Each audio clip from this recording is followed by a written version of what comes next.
Well, hello everyone. I know it's been a while since my last video. I've been busy with client projects and some other personal stuff that I wanted to take care of. And now that I have some more free time, I am here doing another video. And this is actually my 200 subscriber video. So thank you everyone for that. I much appreciate it. And I also suppose I'm well on my way to the 1,000 sub mark. Probably won't happen for a long time because my videos can be somewhat infrequent.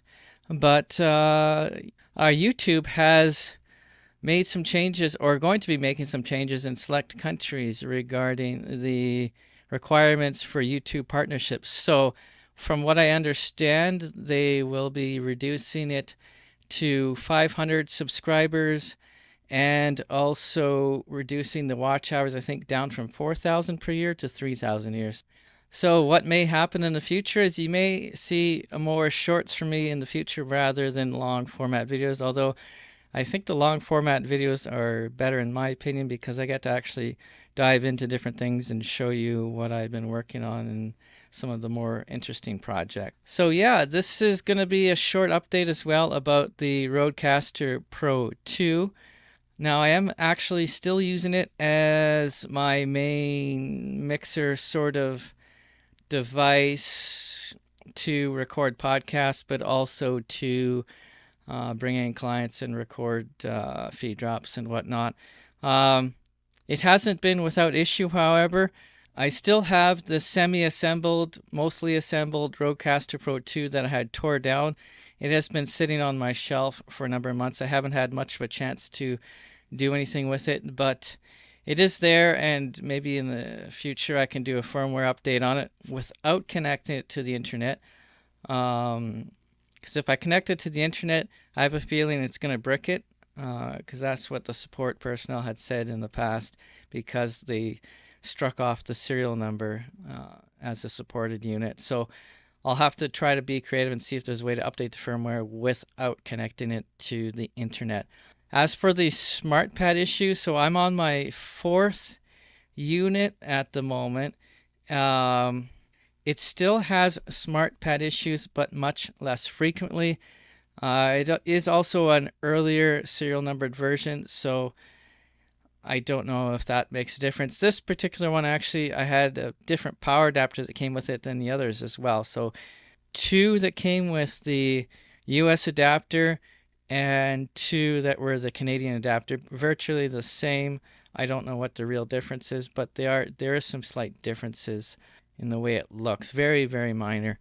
So maybe someone in the comments can tell me what the difference is between the Canadian and the US power adapter. So maybe there's an issue there as well.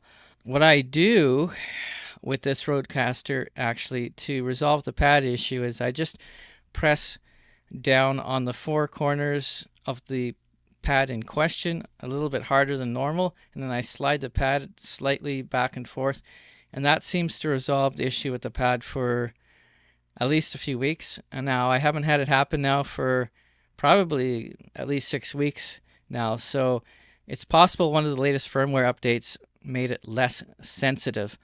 I'm not 100% certain on that. And I have not taken this one apart, just so you know. This one's completely intact. I didn't want to void the warranty on this one. There is, however, another issue with the Rodecaster that was kind of there with the other ones I had. That is USB back power. So apparently the Rodecaster can feed power to external devices such as your iPad and your iPhone. Now, the problem that I was having is I would shut down my desktop PC, which the Rodecaster is connected to, and then I would shut down my Rodecaster. And then once the Rodecaster Pro 2 shut down, the desktop PC would pop back to life, and then there would be a message from the BIOS screen saying that there was a USB power surge. I played around for months trying to figure out what was going on with this, and then eventually I figured out it was the Rodecaster causing this issue.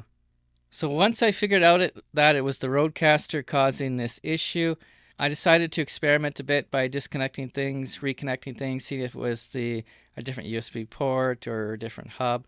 I tried different USB hubs. Nothing was really resolving the issue. It was definitely the Rodecaster that was sending power back to the computer, which it shouldn't have been doing.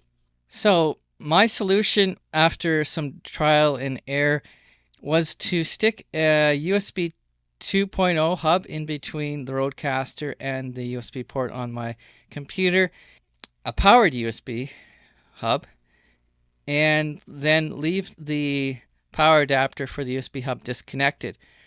So the reasoning behind this is that there's a transformer inside power adapters. So my thought process was that if the Rodecaster is sending back power over the USB cable, that it would first travel to the transformer and then get stopped at the transformer and not allowing the power any further than that. And that actually seems to have resolved the issue because now my PC doesn't spring back to life. But I also know because on the front of my computer I have a little external USB cage or whatever it is, and there's a little light on there indicating that the PC has power. And what was happening with the Rodecaster is that little light would stay on, which indicating that there's USB power, even though I had the computer off and unplugged. So I knew that was the issue there. Now, I tried other USB hubs while they were plugged in, and it did not resolve that issue. And that little light on the front is now completely off. The other issue I occasionally have with the Rodecaster is a full lockup of the computer. Now, I'm not sure if this is related to the ASIO or the USB driver or not.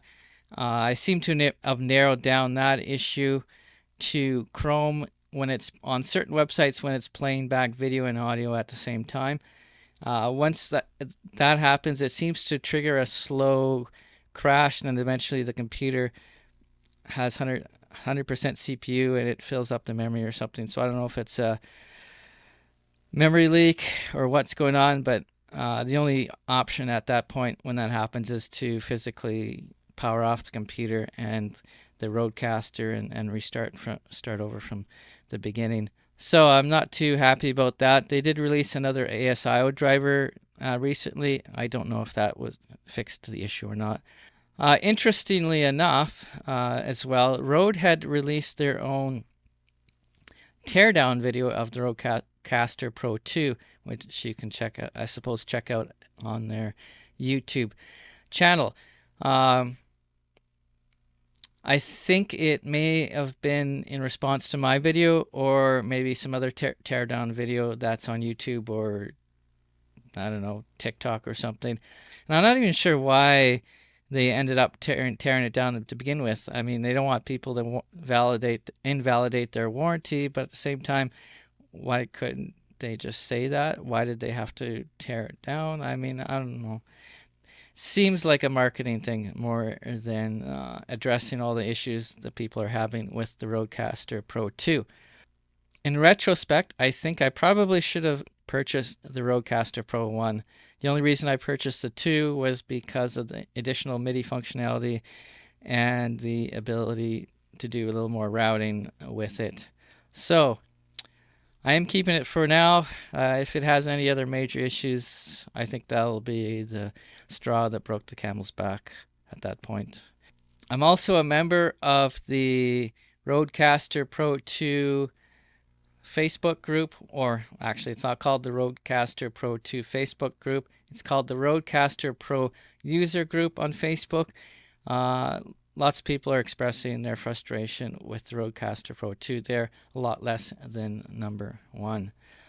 So anyways, yeah, if you want to come discuss your Rodecaster Pro 2, come join us over there, and some of us have some half-decent knowledge on the device over there. Anyhow, in my next video, I have this guy here. This is the Sophos XG115, and take a look at the back here. I will be tearing this down as well. It has 4 gigabit ports on it. Well, technically 5, one is shared, and it has a console port. I don't know if that could be used as another Ethernet jack or not, but and it has USB and HDMI and 2 redundant power connectors on it. So this is going to turn into a pfSense firewall. I do have its bigger brother actually already in service right now. pfSense installed on it quite nicely, and even the front panel on it works quite well. So yeah, check out that video. That's going to be coming soon, hopefully not too long in the future, as long as I don't get busy again. But yeah, I'll be tearing it down, and actually this might be good for some other use cases as well. So do check out that video when it comes. Apparently this one's a little more complicated than the other one to get pfSense on, but not much more complicated. So I'll be attempting to do that. So yeah, thank you everyone for joining me in this video today in this update. And again, thank you for the 200 subscribers. Take care everyone, and we'll see you in the next video.